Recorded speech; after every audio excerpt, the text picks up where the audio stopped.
Okay, let us discuss very important theorem, that is Bayes theorem. దీనిలో ఏమైనా ఇస్తాయంటే statement సహా మనం నేర్చుకోవాలి. ఇది state and prove base theorem అంటాడు. మనం ప్రీవియస్ పేపర్స్ మీరు గమనించినట్లయితే బోర్డ్ ఎగ్జామ్లో ప్రతిసారి ఇస్తూనే ఉన్నాడు ఇది state and prove base theorem. 7 marks, very very important question అనమాట.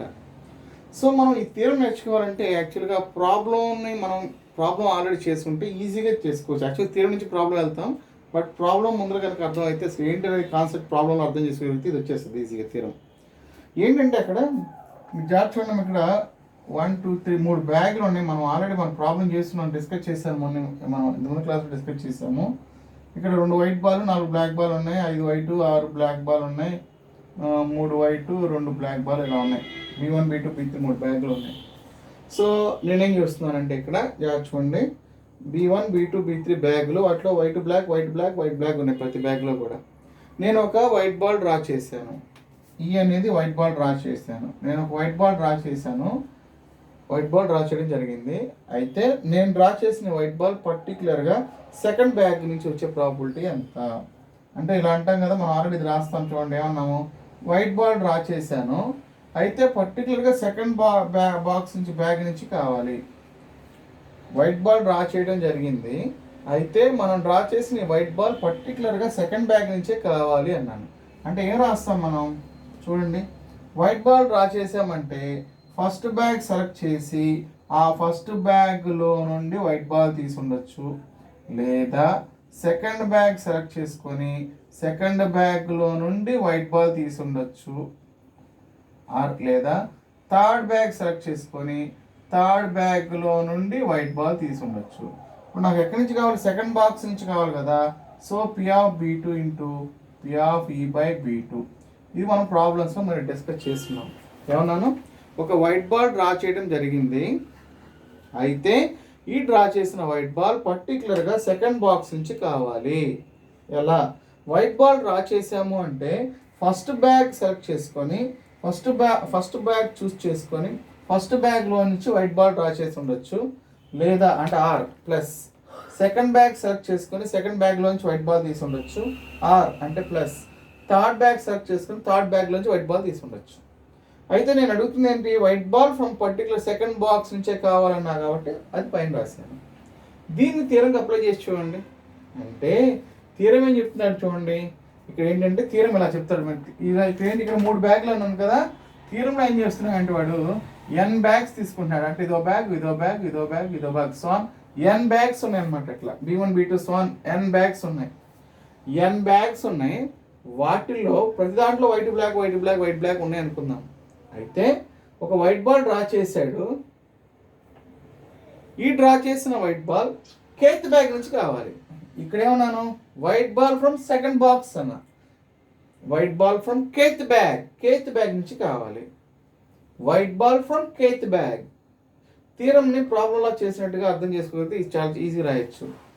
White ball from kth bag. So white ball రావాలంటే ఏం చేస్తాం, యాజ్ యూజువల్ ఫస్ట్ బాక్స్లో వైట్ బాల్ 2 ప్లస్ అంటే సిగ్మా అనమాట, సమ్మేషన్ అనమాట. యాడ్ చేసుకుంటే వెళ్ళామా, అది సమ్మేషన్ కింద రాసాం. పైన కేత్ బ్యాగ్ నుంచి కావాలి అది రాసాం. సో ఇప్పుడు మీరు జాగ్రత్త చూడండి, విత్ స్టేట్మెంట్ రాయాలి అంటే స్టేట్మెంట్తో సహా మనం రాయాలి అంటే థియరంని, స్టేట్మెంట్ కూడా మనమే రాయాలి కాబట్టి నేను చెప్పే ఈ వర్డ్ కనుక గుర్తుపెట్టుకుంటే మీరు ఈజీగా చేయొచ్చు అమ్మా. డయాగ్రామ్ జాగ్రత్త చూడండి, ఏమన్నానంటే ఒక శాంపుల్ స్పేస్ తీసుకున్నాడు, ఇది ఎస్ అమ్మా. ఎస్ అనేది ఒక sample space, SBI sample space. ఇది ఈ శాంపుల్ స్పేస్లో ఇది ఒక ఎక్స్పెరిమెంట్. దీంట్లో ఏమన్నాడు, బ్యాగ్స్ ఉన్నాయి. ఇది ఒక బ్యాగ్ అనుకో, A1 ఒక బ్యాగ్, A2 ఇంకో బ్యాగ్, A3 ఇంకొక బ్యాగ్, సో ఆన్ AN అనేది ఇంకొక బ్యాగ్, n బ్యాగ్స్. సో ఇలా చెప్తే బ్యాగ్స్ అంటే బాగా థియరం ప్రకారం వెళ్తే ఎలా ఉందంటే A1 A2 A3 so on AN are mutually exclusive and exhaustive events in a sample space S. ఒకటి జాగ్రత్త చూడండి, if A1 A2 A3 so on AN are mutually exclusive and exhaustive events in a sample space S.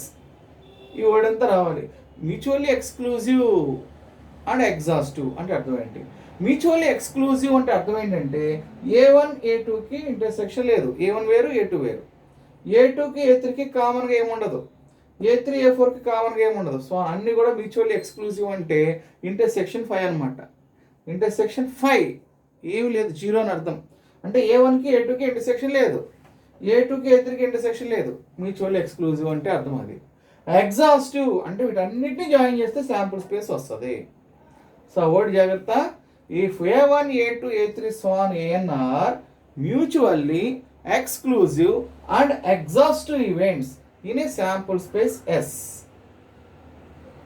such that P of A is greater than 0 for I equal 1 to 3 so on n. Probability అనేది ఎప్పుడు కూడా పాజిటివ్గా అది చెప్పాం. P of A is greater than 0 for I equal 1 to 3 so on n. దీంట్లో E అనే ఒక event తీసుకున్నాడమ్మా, E అనే ఒక ఈవెంట్ తీసుకున్నాడు. మనం ప్రాబ్లంతో కంపేర్ చేసుకోమని చెప్పాను. A1 A2 so on AN అనేవి బ్యాగులు, ప్రతి దాంట్లో బ్లాక్ వైట్ బాల్స్ ఉన్నాయి. ఒక వైట్ బాల్ డ్రా చేసాం, అది E అనేది ఒక ఈవెంట్. వైట్ బాల్ డ్రా చేసాం, ఏమై ఉండొచ్చు, ఫస్ట్ దానిలో అవ్వచ్చు, రెండో దానిలో అవ్వచ్చు, మూడో ఎక్కడ తీసుకుని ఉండొచ్చు కదా. అందుకని ఇదేమవుతుందంటే ఈ ఇంటర్సెక్షన్ A1 అవుతుందమ్మా, ఈ ఇంటర్సెక్షన్ A1, ఇది ఈ ఇంటర్సెక్షన్ A2, ఇది ఈ ఇంటర్సెక్షన్ A3 సో ఆన్, ఇది ఈ ఇంటర్సెక్షన్ AN అవుతుంది, ఈ ఇంటర్సెక్షన్ AN ఆర్ డిజైన్ అనమాట. సో చూడండి, first one, if A1 A2 A3 so on AN are mutually exclusive and exhaustive events in a sample space S with P of A is greater than 0 for I equal 1 to 3 so on n. E is any event with P of E is greater than 0. చెప్పాక ప్రాబ్లంలో అర్థం చేసుకోమని. A1 A2 A3 so on AN అనే బ్యాగ్లు ఉన్నాయి, వాటి ప్రతి దాంట్లో బ్లాక్ వైట్ ఉన్నాయి. ఒక వైట్ బాల్ డ్రా చేసా, అది E అనేది ఒక event.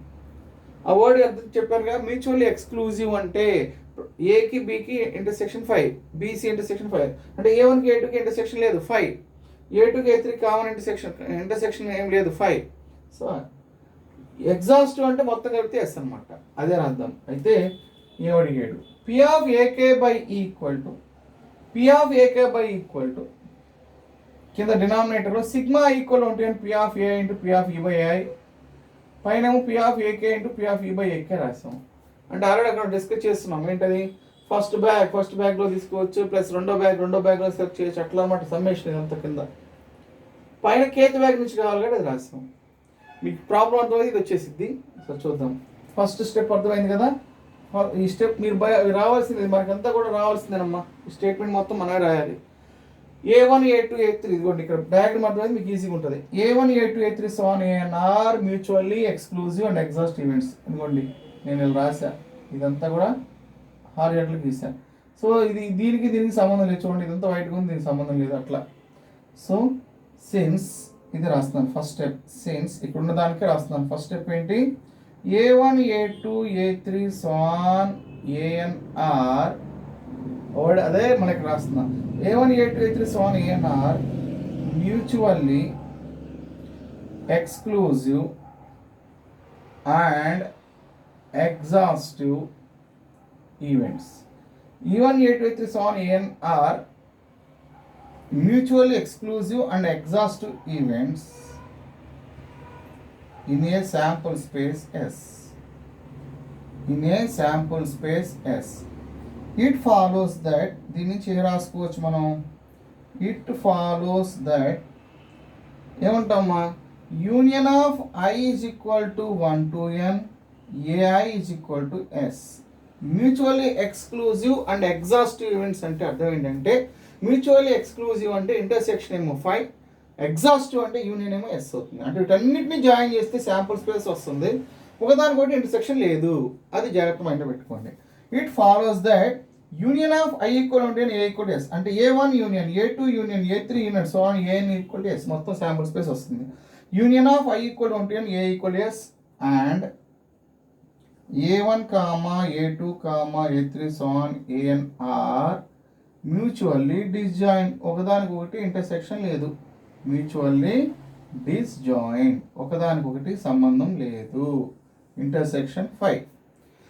Since A1 A2 A3 so on AN are mutually exclusive and exhaustive events in a sample space S, it follows that their union is S and they are mutually disjoint. అంటే వాటన్నిటికీ union, వీటన్నిటి union అంటే వీటన్నిటిని join చేస్తే sample space వస్తుంది. ఒకదాని కూడా డిజాయిన్ అంటే A1 A2కి ఇంటర్సెక్షన్ లేదు, A2కి A3కి ఇంటర్సెక్షన్ లేదు, అలా రాసేసుకోవచ్చు. రైట్. ఇప్పుడు నేనేం చేస్తాము, ఈ అనే ఒక ఈవెంట్ తీసుకున్నాను ఇక్కడ, అంటే ఒక వైట్ బాల్ డ్రా చేస్తాం. అది ఎక్కడన్నా రావచ్చు, దీనిలాగా దీనిలాగా దీనిలాగా దీనిలాగా ఎక్కడ రావచ్చు. E be any event, E be any event with P of E greater than 0. E is any event with P of E is greater than 0. So ఈ అని ఒక ఈవెంట్ తీసుకున్నాను కదా. ఇప్పుడు నేనేం చేస్తున్నాను, ఈ అనేది ఒక ఈవెంట్ తీసుకున్నప్పుడు ఈ ఇంటర్సెక్షన్ A1 A2 A3 అని మ్యూచువల్ డిజాయింట్ కాబట్టి E intersection A1 E intersection A2 E intersection A3 so on intersection అవి కూడా డిజాయింట్ అవుతాయిగా. ఈజ్ ఎనీ ఈవెంట్ తీసుకున్నప్పుడు A1 A2 A3 so on disjoint కాబట్టి E intersection A1 comma E intersection A2 comma E intersection A3 so on are mutually disjoint, ఇవి కూడా ఒకదానికోటి disjoint. A1 A2 A3 so on are mutually disjoint కాబట్టి E intersection A1 E intersection A2 E intersection A3 are also mutually disjoint. Right. Probability of E తీసుకున్నానమ్మా, E అనేది probability తీసుకున్నాను. Probability of ఈ is nothing but E అన్న E intersection S అన్న ఒకటే. E is nothing but E intersection S. Right. Which is equal to E intersection S అంటే ఏమన్నా రాయచ్చా, ఎస్ అంటే ఏంటమ్మా, union of I equal to N A I, I is equal to 1 to n A I. యూనియన్ని బయట రాస్తే ఇక్కడ probability of union of I is equal to 1 to n E intersection A I, union of I equal to n E intersection AI. So మనం ఏమన్నాం already, ఈ intersection A1 E intersection A2 are disjoint. Intersection 5 అయితే union ఏమవుతుంది, probability definition ప్రకారం intersection 5 అయితే union plus అవుతుంది. So plus is nothing but sigma. I can write sigma I is equal to 1 to n P of E intersection AI. ఎందుకని ఈ intersection ఇవన్నీ disjoint కదా, already రాస్తున్నాం కదా. ఈ intersection A1 E intersection A2 E intersection already disjoint కాబట్టి P of E is equal to ఇలా రాసేసాను. P of E is equal to sigma equal to P of E intersection AI అని రాసాం. మనం last క్లాస్లో discuss చేసాం multiplication theorem. దాని ప్రకారం ఏం రాయొచ్చు, మల్టిప్లికేషన్ థియరం యూజ్ చేసుకొని దీన్ని ఏం రాయొచ్చు అంటే P of AI into P of E by AI రాయొచ్చా. మల్టిప్లికేషన్ థియరం అని చెప్తా ఉంది. P of A intersection multiplication theorem already మనం నేర్చుకున్నాం అమ్మ. P of A ఇంటర్సెక్షన్ B is equal to P of B into P of A by B రాయొచ్చా. అంటే ఇక్కడ స్టార్టింగ్లో ఇక్కడ ఏది రాస్తే కింద రాస్తాం, P of B into P of A by B రాయొచ్చు. సో నాకు ఇక్కడ P of AI P of E by A కావాలి కాబట్టి P of AI into P of E by A రాయొచ్చు by multiplication theorem, by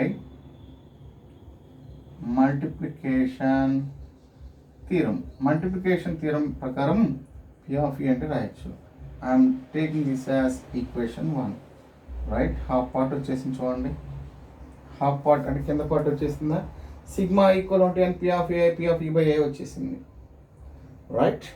next ఏంటి మనకి ఇది కావాలి, AK బై E కావాలి. నేనేం చేస్తున్నానంటే for K is equal to 1 2 3 so on n P of E intersection AK అంటే kth బ్యాగ్ నుంచి కావాలి. I'm drawing A white ball, it has to become from kth bag. P of E intersection AK as usual. P of E intersection AK by multiplication theorem we can write P of E intersection AK is equal to P of E into P of AK by E. ఇక్కడ ఏది రాస్తే అది కింద రాయాలి.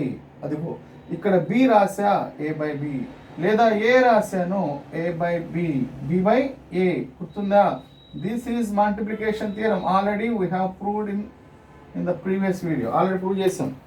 P of A intersection B equal to B రాస్తే A by B రాస్తా, A రాస్తే B by A రాస్తా. సేమ్ ఇది కూడా అంతే. ఈ intersection AK is equal to ఇక్కడ E రాశాను, కింద E రాసి పైన AK రాయాలి. P of E into P of AK by E. Right? Multiplication theorem. It is also by multiplication theorem. By multiplication theorem అని రాసుకోండి. మల్టిప్లికేషన్ థీరం నుంచి అది రాసాం. దీని నుంచి ఏమైనా రాయొచ్చా చూడమ్మా, దీని నుంచి ఏం రాయొచ్చు చెప్పండి, ఏం జరుగుతుంది? పి ఆఫ్ చెప్పండి ఏమవుతుంది, A K by E is equal to ఏమైనా రాయొచ్చా? పి ఆఫ్ ఏకే బై అంటే పి ఆఫ్ ఈని కిందకి పట్టుకొచ్చేసి which is equal to P of E intersection A K by P of E. Right, as usual by multiplication theorem we can write numerator బదులుగా P of A K into కింద ఇక్కడ ఏది రాస్తే కింద అది రాయాలి. సో ఇదేనా P of E by A K రాయచ్చా? మల్టిప్లికేషన్ థియరం ప్రకారం ఈ ఇంటర్సెక్షన్ ఏకే అంటే P of A K into P of E by A K రాయొచ్చు. సో ఈ అంటే ఏమవుతుంది, from 1 we can write P of E from 1 we can write దీని ఏం రాయొచ్చు, sigma I is equal to 1 to n P of A I P of E by A I రాయచ్చా?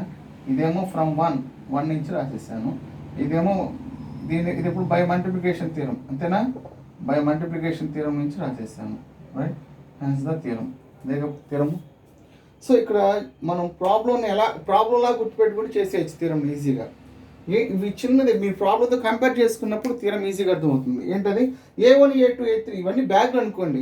A1 A2 A3 so అని అనేవి బ్యాగ్లు, బ్యాగ్లు ఉన్నాయి. ప్రతి దాంట్లో వైట్ బ్లాక్ ఉన్నాయి. వైట్ బ్లాక్ ప్రతి బ్లాక్లో వైట్ బాల్ బ్లాక్ బాల్స్ అలా ఉన్నాయి. ఇప్పుడు నేనేం చేస్తున్నానంటే ఇవన్నీ ఒక వైట్ బాల్ డ్రా చేశాను. అయితే నేను డ్రా చేసిన వైట్ బాల్ పర్టికులర్గా కేత్ బ్యాగ్ నుంచే కావాలి. వైట్ బాల్ డ్రా చేసామంటే ఫస్ట్ బ్యాగ్ సెలెక్ట్ చేసుకుని ఫస్ట్ బ్యాగ్లో తీసి ఉండొచ్చు, లేదా రెండో బ్యాగ్ తీసుకుని రెండో బ్యాగ్లోనే తీయొచ్చు, మూడో బ్యాగ్ సెలెక్ట్ చేసుకుని మూడో బ్యాగ్లోనే తీసి ఉండొచ్చు. సో అలా రాసుకుంటూ వెళ్తున్నాం. అంటే ఇదేగా సిగ్మా అంటే అర్థమైందే కదా. 1 పెట్టు, P of A one P of E by A one plus P of A two P of E by A two so అంత సమ్మేషన్ అక్కడ. నాకు కేత్ బ్యాగ్ నుంచి రావాలి కూడా పైన కేత్ బ్యాగ్ నుంచి రాస్తాను P of AK P of E by AK. So మనం ప్రాబ్లమ్ని దీంతో కంపేర్ చేసుకుంటే ఈజీగా రాయొచ్చు. Theorem statement రావాల్సిందమ్మా. A1 A2 A3 ఈ డయాగ్రామ్ గుర్తుపెట్టుకుంటే ఈజీ రాయొచ్చు. A1 A2 A3 సో అని are mutually exclusive and exhaustive events. Mutually exclusive and exhaustive అంటే అర్థం ఏంటంటే వాటి యొక్క ఇంటర్సెక్షన్ ఏమో 5 యూనియన్ ఏమో S. Intersection 5 union S. Mutually exclusive intersection 5, exhaustive union S. అది మనం జాగ్రత్తగా చేసుకోగలిగితే ఈజీగా ఉంటుంది. సో ఒకవేళ అర్థం కాకపోతే వెనక్కి వెళ్ళండి, మళ్ళీ రివైండ్ చేయండి, ఎక్కడ పాస్ చేసుకొని చూసుకొని ఎక్కడ కావాలంటే అక్కడ ఆపి చూసుకొని డౌట్ ఉంటే క్లారిఫై చేసుకోండి. Right, very very important theorem.